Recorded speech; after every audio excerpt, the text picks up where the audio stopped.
Preparing for .NET 6 with Scott Hunter.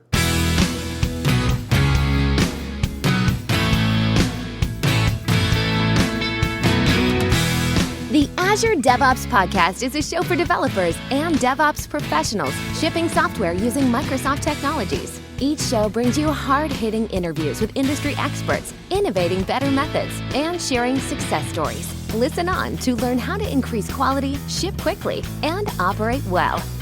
And now your host, Jeffrey Palermo.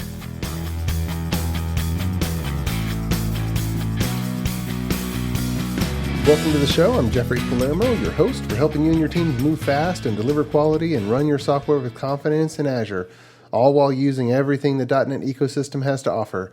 And there's lots of online user group speaking being done continually by myself and others. And so if you run a .NET or Azure-related user group, I'd love to give a presentation for you.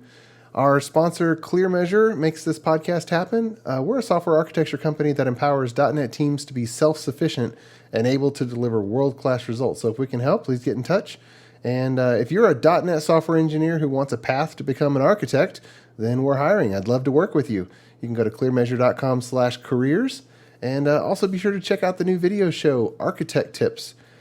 So today on the show, I have, once again, Scott Hunter, and he's the Director of Program Management for .NET, and the list of things that he's responsible for is longer than I could possibly mention.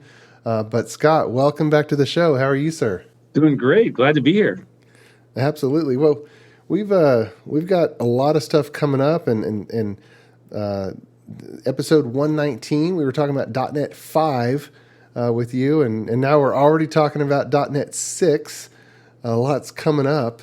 What episode is this going to be? 152 or somewhere around there. Doesn't seem that long between those episodes. Wow. 30 weeks or something like that. Half a year. Yeah. But well, you guys are trucking. And the .NET Conf is coming up. What are the highlights that developers should be kind of looking for this fall? If they're just trying to get caught up with .NET and now .NET 6 is being dropped, pretty cool that we're going at this pace now. Yeah, the pace we go at is we go every November, and every other release is what we call a long-term release. So we're currently in .NET 5, and .NET 5 is a what we call a current release. It has support of 18 months, and then .NET 6, which will ship in November, it'll have 3 years of support. But lots of good stuff coming in the .NET 6 wave. A couple things I can think about is, we've been shipping these new .NETs for a bit. Since 2016 was the first time we shipped the .NET Core, and they've matured pretty much over the last couple of years. And I think with .NET 5 and especially .NET 6, we're at a pretty good level of maturity for the newer tech. And so one of the things that we're really excited about is what we call the .NET Upgrade Assistant. And this is if you're a existing customer using .NET Framework and you want to migrate your application to the newer .NETs, this is a tool that can help you. It's going to do a couple things for you. It will basically take your solution and it will convert each of your project files to the newer project file format that we use in the newer .NET. So it'll do project conversion for you. The next thing it looks at is it's going to look at whatever references you have, which are going to be .NET Framework references. It'll fix your references to match the references that the newer .NETs use. It'll look at your packages and do a package update as well.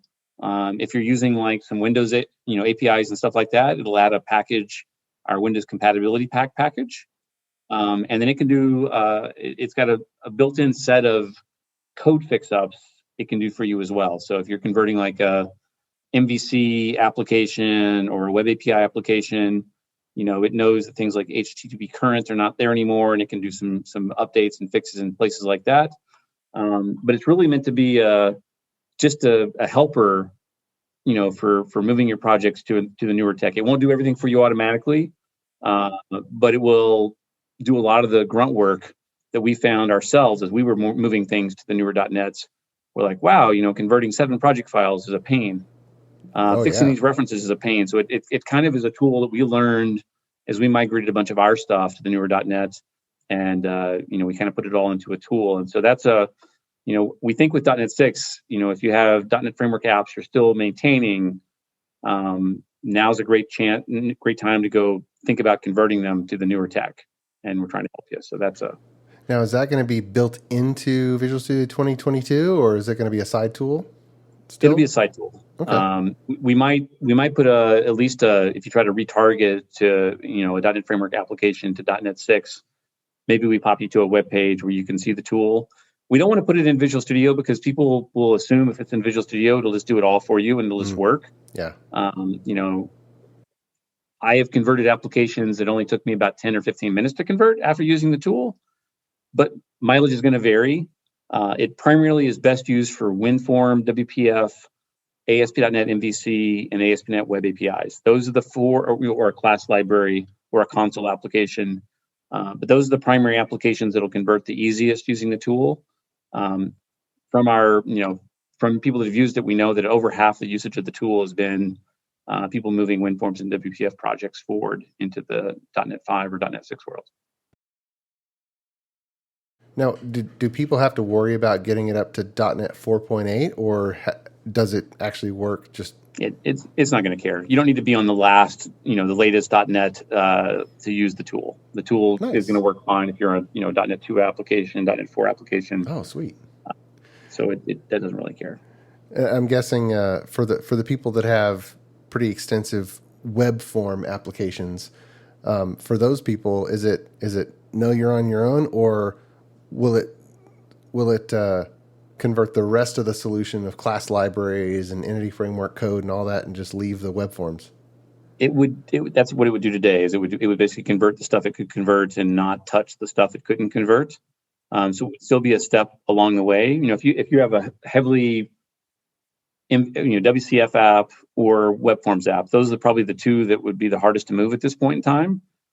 We are still investigating if there's more we can do in the web form world, but what I would recommend for a web form customer, ASP.NET Blazor is the best path forward for a web form customer, because it's got a control model, but it uses modern SPA technologies, and there's a bunch of cool stuff coming in Blazor and .NET 6 that you can do some really crazy stuff with.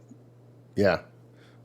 So for people who are experimenting with .NET 5 and then not quite going to .NET 6, what are the huge deltas for the .NET project types going from 5 to 6? So I'm not going to be able to help you the way I want to help you, because I'm going to send you a link. One of our goals with .NET basically 6 is we sat down as a team as we were planning .NET 6, and we said we think for the average .NET 5 customer, it should take about 10 to 15 minutes to upgrade your application.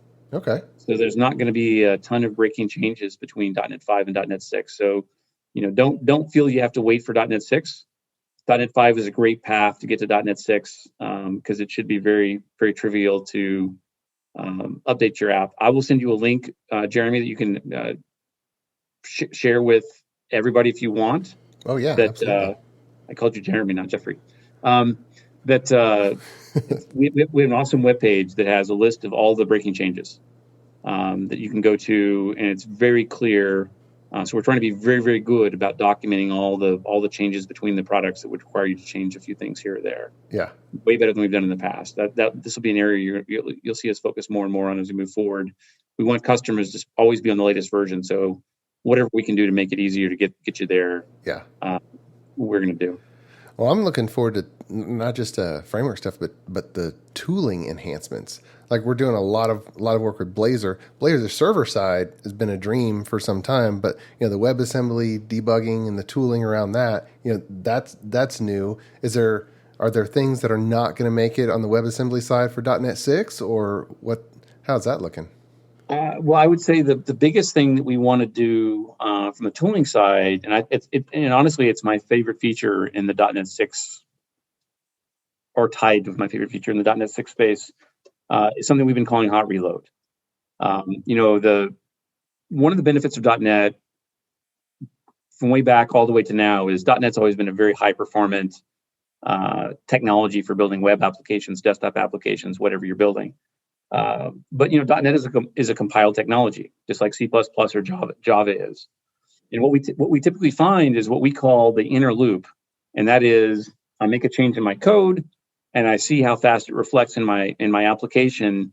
Compiled languages don't have a great inner loop for the most part, because you're going to make a change, you're going to compile, you're going to relaunch the application. That can take, in the case of a Blazor server app, that might take 8 seconds if you want to make a change and see it reflected in your application. We built some tech in .NET 5 where you can run what we call .NET Watch. And if you .NET Watch a Blazor application, you can actually make live changes to it, and it'll restart the application automatically. But that's going to have a 7 to 8 second refresh. And so hot reload, the idea behind hot reload is to basically inject the change that you make into the live running application. I'm going to call this tech a journey, meaning we'll ship the first version of it, in November with the .NET 6 launch. But we really want feedback from our customers. Tell us when you made a change and it still required the entire app to restart. Yeah. And we'll continue to work on refining and making this better. But the intent of hot reload is you've got your running Blazor application, you make a change to it. You don't even have to save the file if you don't want to. You can press a button in the tool, and we will inject the change into the running application. Your app will maintain state. And so it means that, a majority of the changes you make in your application should take sub 1 second, not that 8 seconds. Mm-hmm. And just think about, over a given day, if you've been working on a Blazor app, how many times it took 8 seconds or more. If that's 100 times a day, wow, 100 times 8 versus 100 times 1, right, or less. And it's not just C# changes. It's okay, something's working. Oh, let me tweak this CSS so that the formatting of something. Okay, not that one, this one, and that right there is just a constant loop activity. It's all of it. It's you change a Razor file, you want to change a XAML file, you want to change anything. The goal is to make the hot reload tech work across as much of the stack as we can, and so it's the most exciting piece to me, because if I compare .NET to something like Flutter, or I compare .NET to something like a React app written in Node.js, those technologies have much better inner loops because they're not compiled technologies. They're interpreted technologies. And so they can take those changes a lot faster. And so this is going to be a huge productivity gain, I think, to all .NET developers. And if we didn't add any new APIs or anything at all, I think just this change alone would be something that most people would go, wow. When I demo this, I get mainly in virtual conferences, I get lots of applauses and stuff like that. Yeah. It's the most thing I get the feedback on is showing the hot reload tech. Yeah. And I said, this is .NET 6 will be the start of it. We will continue to work on it across every VS minor update, in Visual Studio over the next year or two. We'll do more runtime changes as well. But the hope is you can change more and more stuff. And if you ever tried edit and continue, this is edit and continue on steroids, because edit and continue required you to actually, or still requires you to actually be in the debugger. Yes. This doesn't require you to be in the debugger. You can be both in the debugger or out of the debugger. And I hope this is something. I'm hoping a little bit. We want to get to a point where if you press F5, we don't even launch the debugger. We would look at your code and go, "There's no breakpoints, so let's not attach the debugger." Nice. So you start faster. If you had breakpoints, we would then attach the debugger, meaning that if you added a breakpoint to the running application, we would then attach the debugger for you.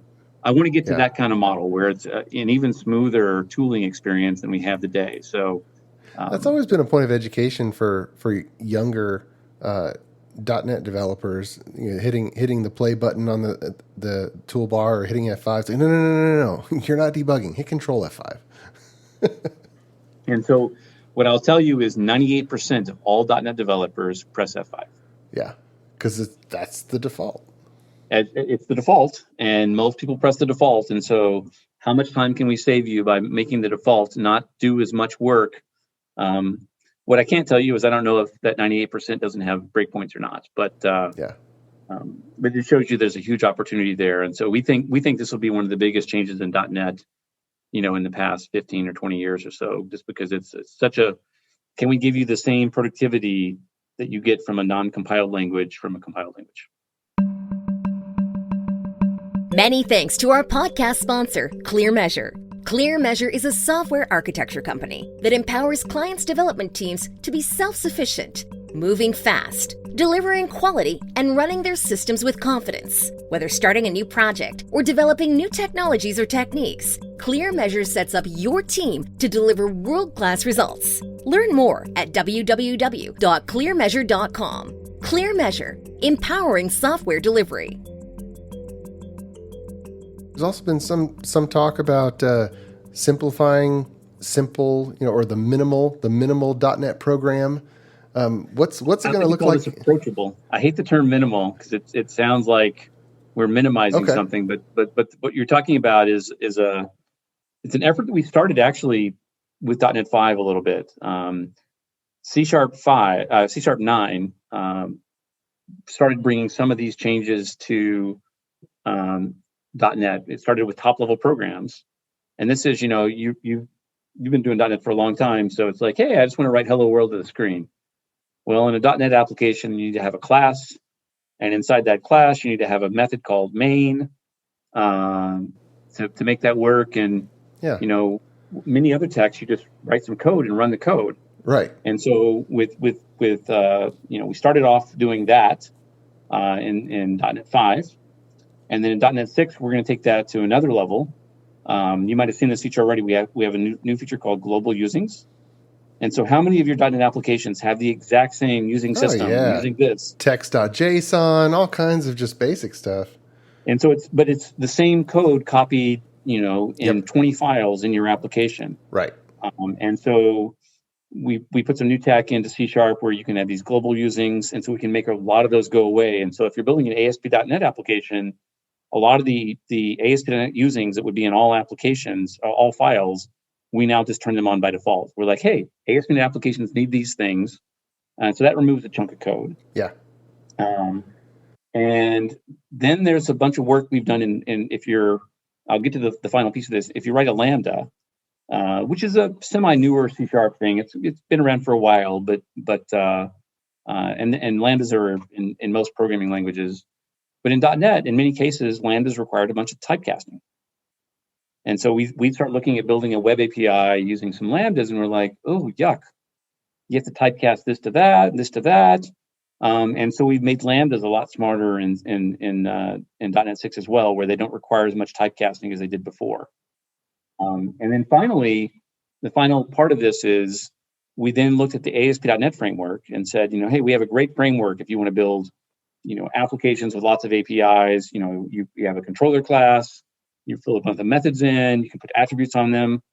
And that's great if you are going to build 20 APIs or, a large project. But we know in this new world, a lot of folks are building smaller microservice-y kind of things where they might only have 4 or 5 APIs in an app. Yeah. And for that, it seems like, why do I have to have, a program.cs, a startup.cs, a controller folder, a controller file? Right. Wow, does it really take all, we were asking ourselves, does it really take all those lines of code? Or for offline jobs, all I need is a worker service. It's like, that's all I need. Do I really have to go to an Azure function, or can I use the cheap app service with a worker service? Yeah. So we looked at reducing all that as well. And so we have an API in .NET 6 basically breaks down to about 3 lines of code. That's awesome.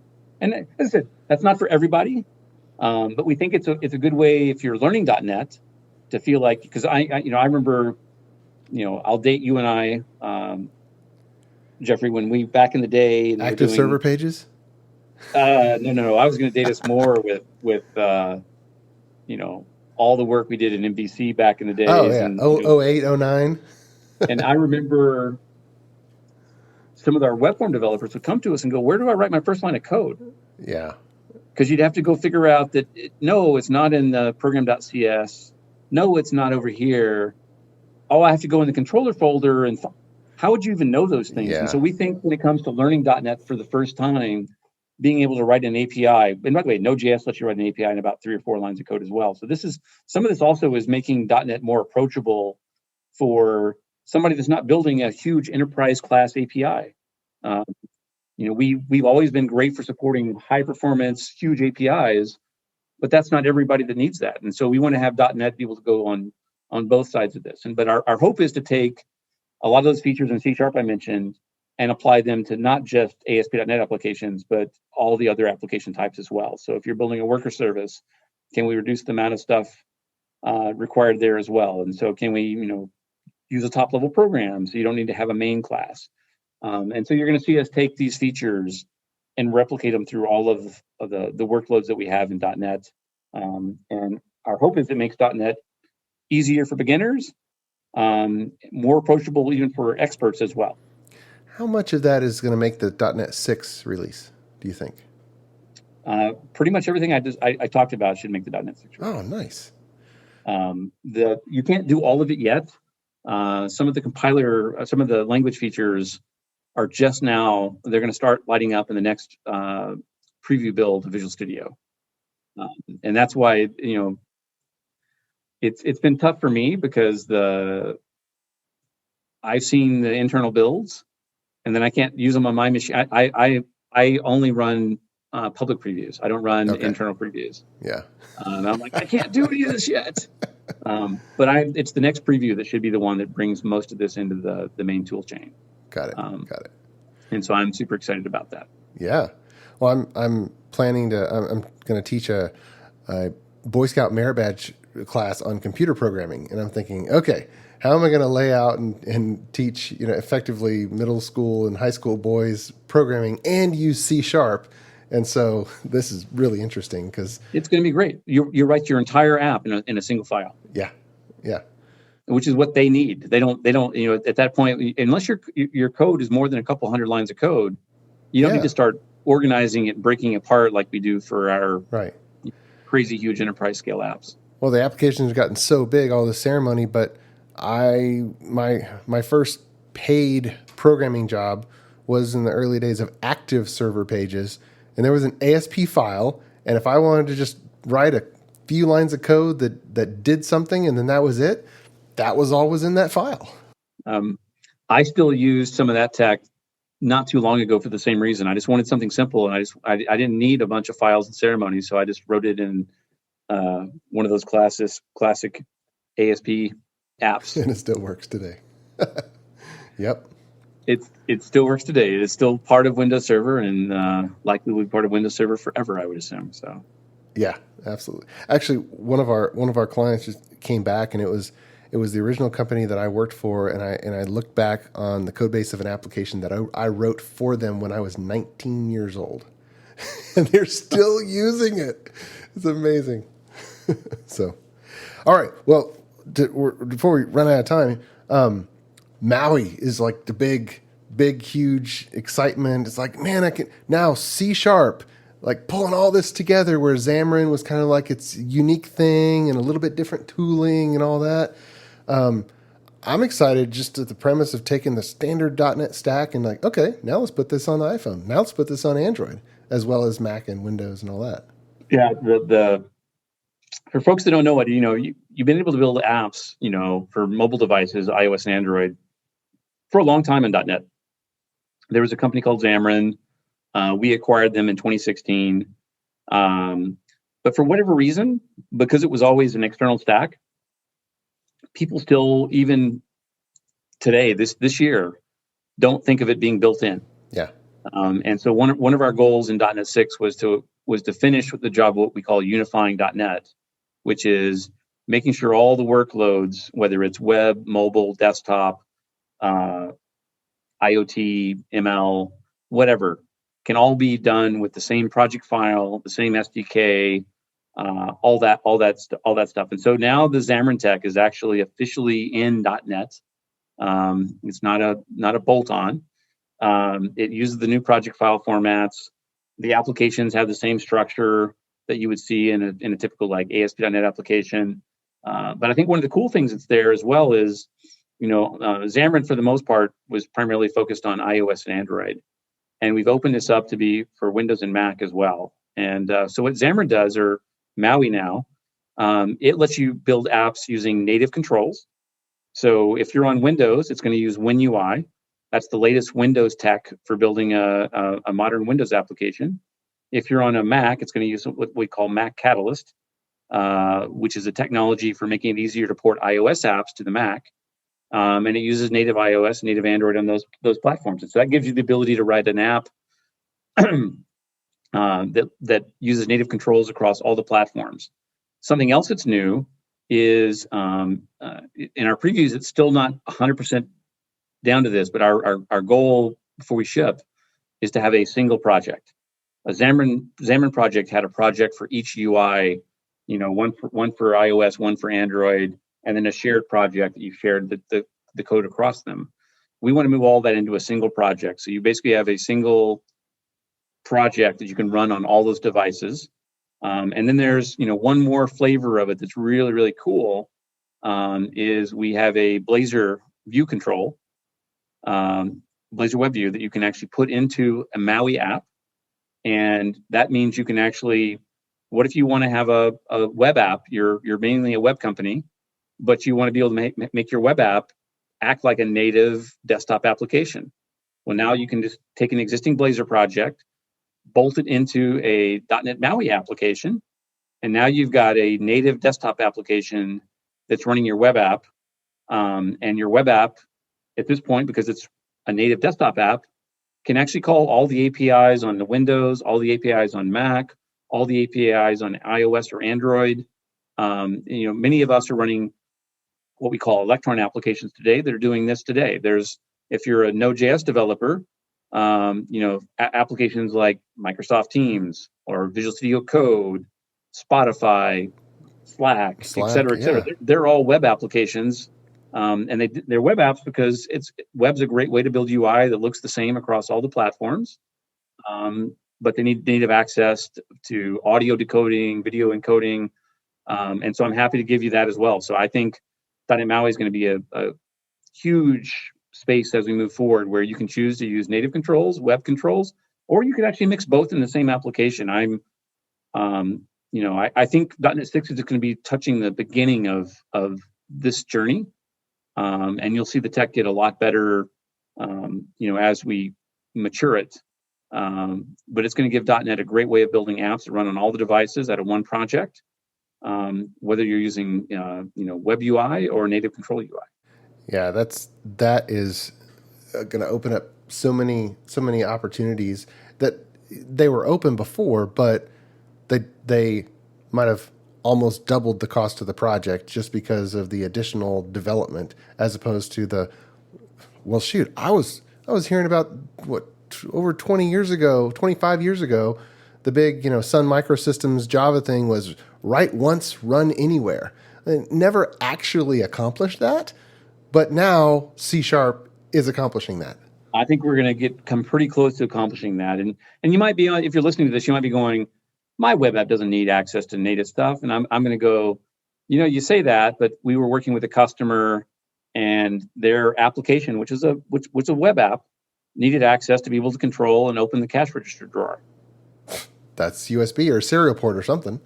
They could have, exactly. They could have, of course, they could have written some kind of service and had another app on another machine that was hooked to but they didn't want to do that. They just wanted to have one computer that did that. At the same time, that same application needed to have access to they had a message board on the wall in their retail location that would tell you what your order number was. And, it's great when the web app has access to that as well. Yeah. And so once you start thinking about it, it opens up lots of possibilities. I mean, obviously I said things like Teams, that needs to do video and audio encoding, which, you're better off using whatever native APIs of the OS you're on. And then we're going to fold some of the Xamarin Essentials tech into that as well, which is Essentials was basically a library of a bunch of common things that we made it work on all the different platforms. So if you want to get the GPS location, you don't make the Windows call to get the GPS location. You make the Xamarin Essentials call to get that, and we abstract it to the right thing based on the platform you're running on. So that's going to be a cool library you can use in conjunction with like a Blazor MAUI app that'll give you easy access to some of the native capabilities that having to write, a bunch of if-defs. Yeah. All right, so for all this stuff, for people paying attention to .NET 6, I mean, they should be downloading Visual Studio 2022, .NET Conf coming up. What are the things leading up to that they should really be paying attention to? I think you just said, I think getting on the preview builds of Visual Studio 2022, and there's a bunch of benefits whether you're using .NET 6 or not for those builds. For folks that don't know, Visual Studio 2022 is the first 64-bit version of Visual Studio. And so this means in some cases you're going to see performance improvements across the board because of some of the 64-bit tech. If you have crazy large solutions, you're going to be able to load them more readily into the product. It's been a big requested feature, so you're going to get performance and scalability features whether you're using .NET 6 or not. So I would say go try those bits out now. They're pretty stable. And then of course, as you said, our big launch will be on November 9th.